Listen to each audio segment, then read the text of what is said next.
दर्शनशास्त्राने ती व्यवस्था केलेली आहे. नाही ईश्वराला मानत, इट्स ओके. तुम्ही ईश्वराला मानत नाही पण तुम्ही नारद भक्ती सूत्रावरती बोलता, मग भक्ती कोणाची करता? कन्फ्यूज. हो, भक्ती करण्याकरता काहीतरी तर पाहिजे ना तुमच्या पुढे. मग तुम्ही ईश्वराला मानत नाही असं थोतांड करता कशाला? मग ईश्वराचं अस्तित्व पूर्णतः माना आणि मग नारद भक्ती सूत्र सांगा ना. कारण नारदांनी ज्या भक्ती सूत्राला समोर ठेवलं ते भक्तीचे सूत्र त्या परम ईश्वराला समर्पित होऊन गायलेले आहे. भक्ती मूळत त्या ईश्वराचीच आहे, त्या परमेश्वराचीच आहे. भक्ती सूत्रामध्ये काय सांगितलंय?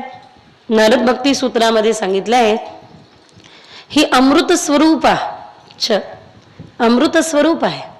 आणि या पूर्ण विश्वामध्ये असे कितीतरी दार्शनिक होऊन गेले पण मात्र अमृत स्वरूप जिवंत सदा सदा करता राहिले तर भगवंताचे भक्ती करणारे फक्त भक्त आहे, भक्त आहे आणि फक्त भक्त आहे. एवढं मात्र नक्की.